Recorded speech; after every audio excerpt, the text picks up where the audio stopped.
When it comes to life, and I mean anything in life,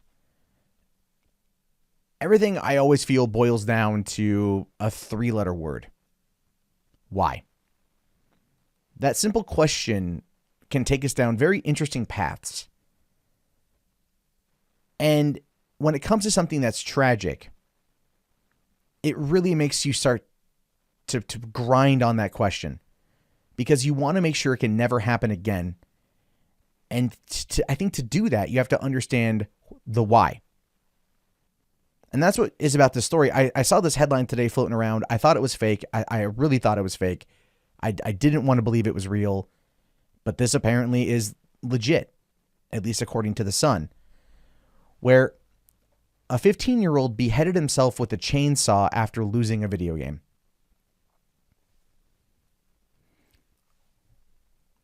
Yeah, this is legitimate reporting today. I am very much hoping that this is not real. I'm very much hoping that this is fake, that this is just misreporting. But I don't know. It's been picked up by a lot of outlets, and people are talking about it. Now, it says here, Russian police are investigating claims a boy beheaded himself with a chainsaw after losing a computer game. The reports say that Pavel Mateev, 15, went into his yard yesterday morning before he switched on a chainsaw and sawed off his own head.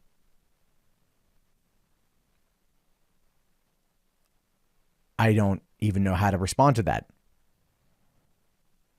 I did take a screenshot of the headline and posted on Twitter earlier, and the response back was about what you'd expect from Twitter. GIFs of Nathan Explosion from Metalocalypse saying brutal. Other people saying that's the most metal way to go out ever.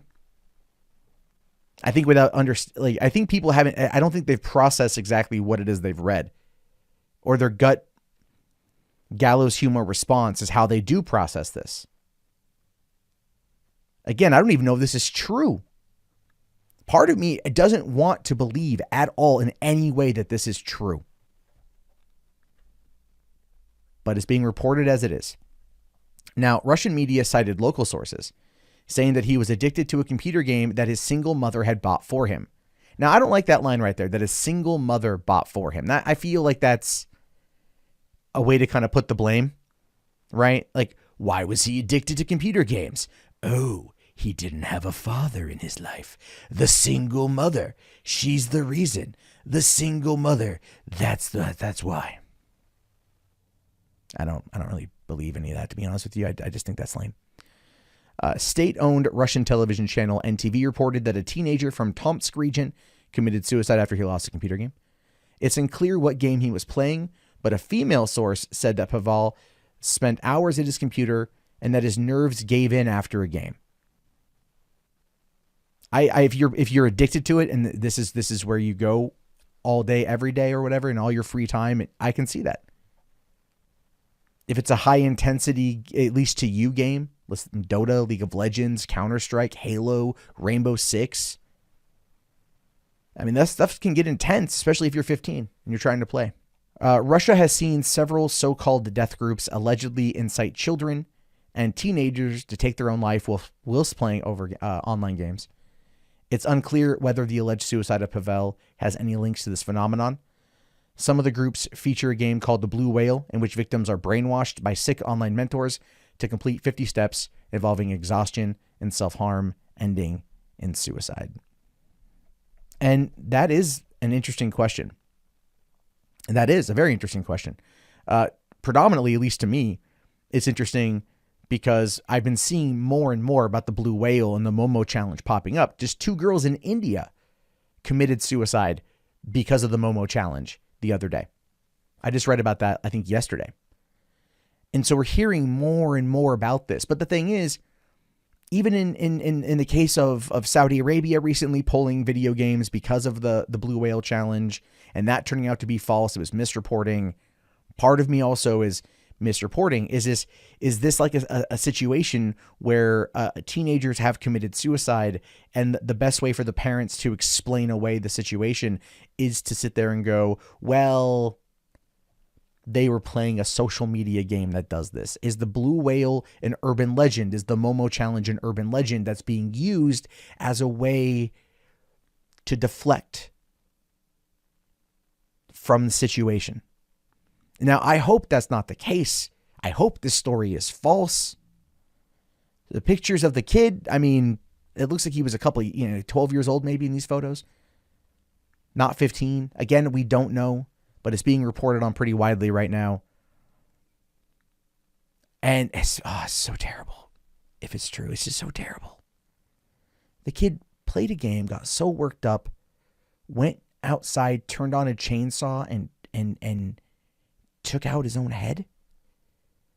How do you, for one, how do you even do that? I just, like, the sheer brutality of it is just one of those things where I cannot personally wrap my brain around that particular act because of how crazy and how utterly terrible it is. I wish stories like this never happen. You know, it's like I said, not a year goes by where you don't hear a story about someone being denied their gaming addiction and them acting out in a violent fashion, usually on themselves. And I wish more people would be aware of how much time they spend playing video games. And I'm not blaming video games. I'm merely pointing out that, you know, it's easy to get lost in that world, and it's good to have somebody on the outside checking in on you every once in a while and go, oh, you're good. You're okay. You're fine. Maybe take a shower, wash your ass. Tariq Nasheed says so, sort of thing. And then just go from there. I hope that this comes out to be fake. I hope this comes out to be a false story, that the Sun misreported it, that other outlets are misreporting it. So then I can take it down and be thankful that this tragedy in our life is not real, that we were taken by it. I do hope that. And if it's not the case, part of me does want to know more about what happened, how it happened. I think to better understand the motivations and the desire, because that's where my mind goes, is to try to understand the why. But maybe I'm alone on that front. Maybe, I don't want to bury something like this under the rug for the sake of just burying it under the rug and acting like it never happened. If it did happen, if Pavel did do this, I think understanding the why would go so far into trying to make sure it never happened again. And understanding the why would also put people at bay for trying to blame video games, because you know they're going to. Polygon and Kotaku and all those sites, they're going to run articles saying like, oh, it's the video game's fault, you guys. Never mind maybe some underlying factor that is just not present in what is available of information right now. This is a tragic story that doesn't need to have that type of exploitation of political narrative pushed. And I hope they don't do it, but you know what? I know they will. I absolutely know that they will.